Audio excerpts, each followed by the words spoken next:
Thank you very much. I'd like to first of all thank the Global Leadership Council for Climate Action for this invitation. We as a development bank basically, of course, are looking at a whole host of issues on climate change that we have been fundamentally developing and mainstreaming throughout the organization, not only on the private side, but also on the public side, on energy efficiency, on adaptation, on also the whole development of renewable energies.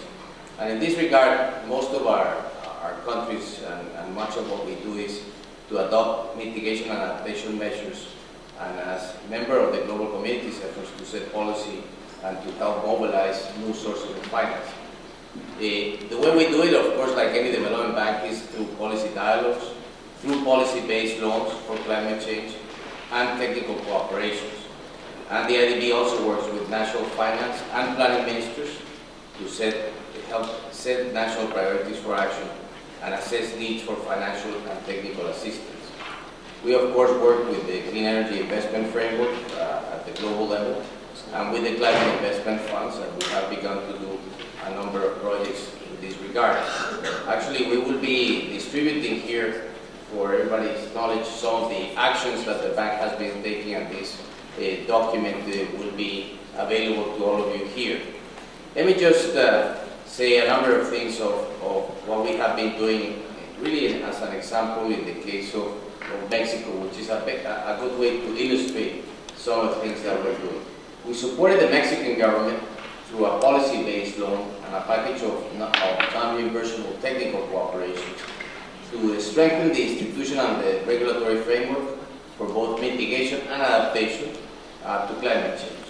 Some of the activities that were included in this were the formulation of what Mexico calls the PEG, which is a special program of climate change, the preparation of a report to quantify the economic impacts of climate change in that country with the collaboration of the Nicholas Stern team, the creation of the Climate Change Division at the Secretary of the Environment, and the support of the energy sector in the development and implementation of the National Renewable Energy Law approved in November of last year that will contribute to the country's goal proposed by President Calderon of reducing emissions by 50% of their 2000 levels by 2050.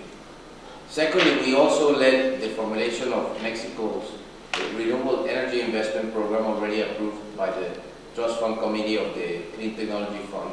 And this program has used not only CIF resources to catalyze and put together financial resources of the private sector, but together with the IFC, the IADB, and other development banks to build about 800 megawatts of wind energy. And actually yesterday, we approved an additional $100 million in partial financing for 2 wind power projects that will total 318 megawatts in the state of Oaxaca that will help establish a critical mass of renewable energy.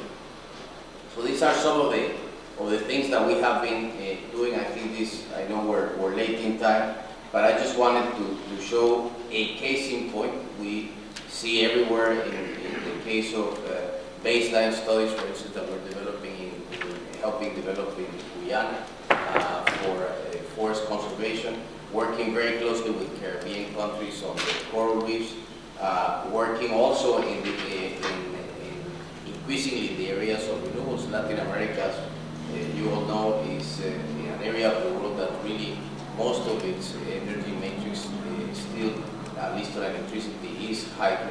And so these are some of the things that we're doing, like the Asia Development Bank. We're in the process of increasing our capital, and certainly one of the outcomes of this will be a mandate to do more in the way of lending for climate change. So I will stop there. I know we're late for time, but thank you for the possibility to be here. Well, thank you very much for